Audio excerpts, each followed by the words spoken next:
shouldn't say because I don't know for sure, had picked it up, and there was very little attention given to it, very little being said by it. So we suddenly realized we had a wonderful key to our advertising campaign, which was that we were not insulting the mayor. We thought it was wonderful that he had the nerve not only to say, of course I smoked it, but then say, and I enjoyed it, and not participate in this, oh, it was a youthful mistake and I experimented in all the crap we've heard from the usual American people in political office.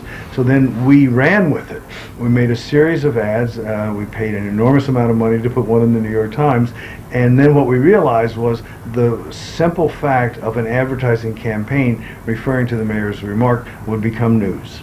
And we were covered by every New York outlet. We were on the cover of the New York Daily News. We were in editorials in the New York Post, and every evening news outlet. Lindesmith and I were trying to coordinate taping, and we were giving assignments to everybody in town because we had to tape the 6 o'clock news on Channel 2, Channel 4, and Channel 7. We had to tape the 10 o'clock news on Channel 11, Channel 9. We had to tape the evening news, and then of course we had to tape the Jay Leno and the Dave Letterman show, and they all came through. They all referred to it, sometimes in a joking sense, sometimes in a serious sense. Sometimes there were serious commentators, other times there were people making jokes, but there is no question about it that we got across the point that we wanted to, which is smoking pot is normal.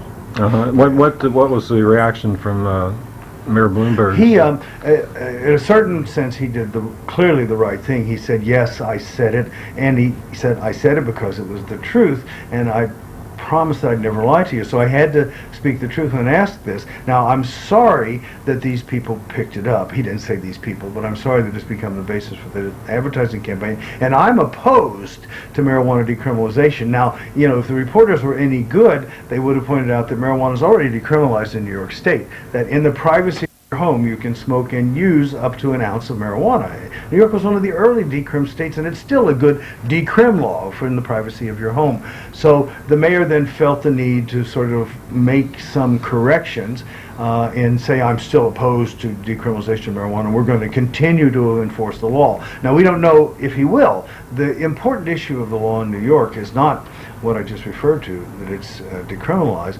The important issue is that smoking marijuana in public became a critical issue for the Giuliani administration. And in 1991, we learned that there were less than 1,000 arrests in New York for public smoking. And last year, there were 1,000 arrests a week. There were 50,000 arrests for public smoking in New York as part of this campaign to sort of show how well the police were doing and to prosecute the crimes of quality of life. The police in New York City, through undercover operations, began arresting enormous numbers of young people smoking on the street. And so that's what we directed this campaign at. New York can live, we can live with the decrim law. What we need is to stop arresting people for public smoking, and then we made an official decision that what we would suggest is that there be a citation. That is, individuals who are creating some kind of disturbance public smoking of marijuana, they receive a citation, because after all, that's what you get for the consumption of alcohol in open containers in New York. And that's what you're supposed to get for public spitting in New York, although you don't, because that's a low priority. So we think the ad campaign, we still are having pretty much positive feedback. The mayor also said another good thing. He said, well, of course, it's their First Amendment right to do this kind of campaign. I wish they were not, but I can't stop them because it's their First Amendment right. And I'm glad he said that, and I'm glad he stated that obvious truth. He has not yet said they're right and we need to reform the marijuana laws, and he may never say that. On the other hand, we think we did a good job. Yeah, I'm thrilled with this daring enterprise. David Letterman said, well, this is a big problem in New York City now, the drought, when the other day there was a serious brush fire created when Mayor Bloomberg flipped his joint out the window of his limousine. So there's a lot of that stuff and a lot of non-serious joking, but still, it was so prominently featured. We were pleased. Well, the thing is that there's this burning dynamo paranoia that you're talking about that just keeps the whole lie, the whole illusion, the whole pile of crap going, and from my perspective, just a stroke of genius that you and Lindesmith got together and put together this hematoma, marijuana myths, marijuana facts. Because when we're talking about the mothers of America who have young children, and I mean, they have all kinds of worries, young families do now, and then they have this terror that their children are becoming drug addicts.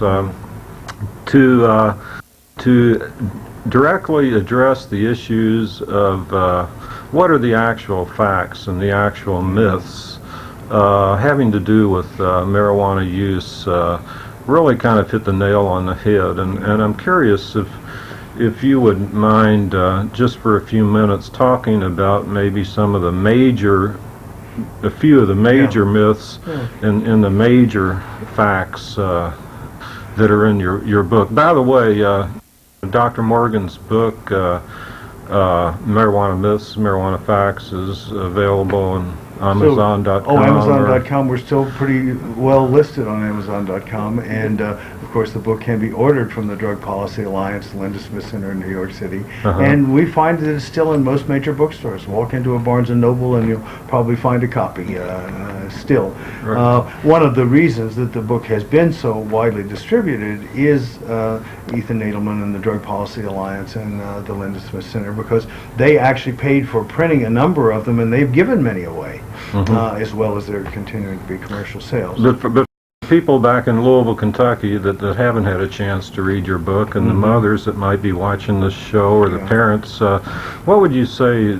Could you summarize some of the main points? There are some very important points. One of the things that we spent a lot of time on was the idea that marijuana is a gateway to more serious drug use. And that's a huge point. Very important point. In fact, I still find that that's often the first question I'm asked.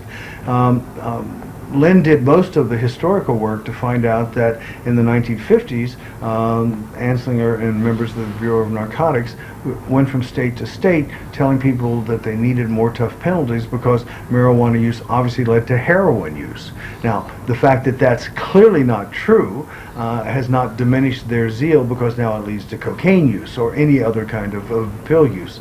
And what Lynn formulated was the very simple statement that if there is a drug of low frequency, cocaine, heroin, individuals who use that drug have almost certainly used a drug of high frequency, tobacco, alcohol, and marijuana. So yes, if you ask heroin and cocaine users, did you ever use marijuana? They essentially always say yes, because they always have. They've also used alcohol and tobacco and pills, by and large. But if you start the other way and ask marijuana about their use of other illegal drugs, the minority of them have. That is, 2/3 of marijuana smokers have never used another illegal drug.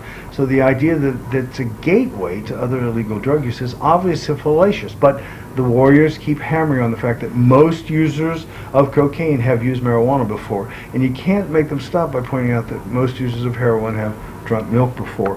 Or Lynn's favorite analogy, which I always use and attribute to her, which is most people who ride motorcycles, a clearly dangerous event, have ridden bicycles before. And yet do we believe, one, that bicycling is a gateway to motorcycling, and furthermore, if we prosecuted bicycle users, would we have less problem with motorcycle drivers? So that's the reality. There is no gateway, and in fact, marijuana smoking might be viewed as a terminus drug use.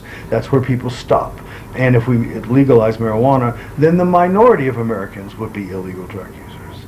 So the gateway myth is really critical. That's a huge one. Yeah, another important one is the smoking issue. And what we have, I think we increased our credibility by pointing out to people the few studies that exist to say if you're a heavy marijuana smoker, then you will have some lung symptoms.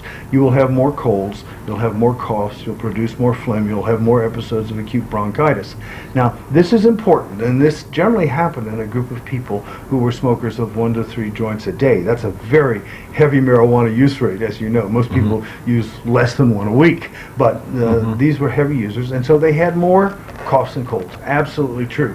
But then they were followed on to see if they would develop the symptoms that chronic tobacco smokers develop of emphysema and chronic obstructive pulmonary disease, a very serious disease and the most crippling disease that tobacco cigarettes produce. Right. Now, it turns out that marijuana smokers do not develop the obstructive phenomenon of emphysema, and they're not